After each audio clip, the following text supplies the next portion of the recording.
Kumusta mga kabasketball? Super Chris TV, nagbabalik po uli sa inyo. Pag-usapan natin uli ang ating Team Gilas Pilipinas. Pinaka-latest update mga kabasketball dahil nga sa nangyaring injury dito kay AJ Edu at dito po kay Junmar Fajardo na out na sa ating Team Gilas Pilipinas dahil sa kanyang injury.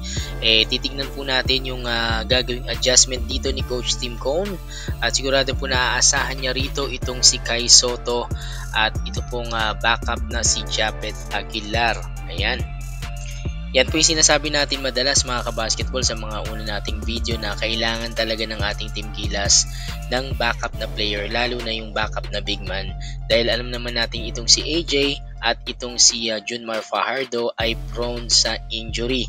Well, dahil na rin po sa age nitong si Junmar Fajardo dahil sa dami na rin po ng pinagdaan ng laban, and then ito namang si AJ Edu, nakuha niya po yan since nung FIBA Under 17 and Under 18 nagkaroon po siya ng injury.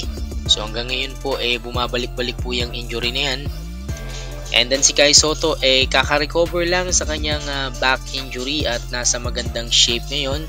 So expect natin na sana maganda pa rin yung ilaro nitong si Kai Soto pagdating ng FIBA qualifiers.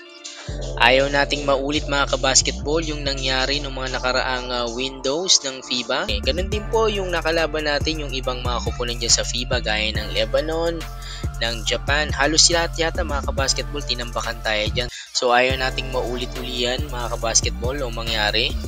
Confident naman tayo na kaya mag-adjust ni Coach Tim Cone sa mga ganyang sitwasyon. Kaya nga kinuha niya na kagad itong si Japet Aguilar. Backup siya dito kay AJ Edu. Pero sabi nga natin mga kabasketball, iba pa rin yung may mga selection ng mga players at reserve na pwede nating mahugot pag sakasakaling merong mga injury. Kagaya nung nakaraang mga windows na nagkaroon ng injury yung ilan nating players, si Pugoy at saka itong si Kiefer Rabena. Dahil makakalaban natin uli itong New Zealand. Itong New Zealand mga kabasketball, hindi pa natin yan tinatalo Nakailang game na tayo versus New Zealand pero hindi pa rin tayo nananalo sa kanila.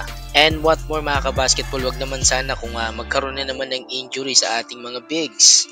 Alam naman natin itong mga kalaban natin dyan sa FIBA, lalo na itong China o yung Korea, yung dalawang team na yan gigil na makabawi dito sa ating Team Gilas. Lalo itong China mga kabasketball dahil hindi pa rin sila nakaka-move on. 3 days to go mga kabasketball, Gilas Pilipinas versus Hong Kong. Nilabas na rin ng Hong Kong national team yung kanilang rosters.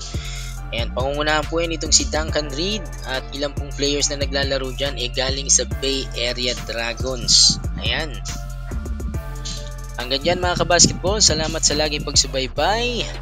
This is Super Chris TV.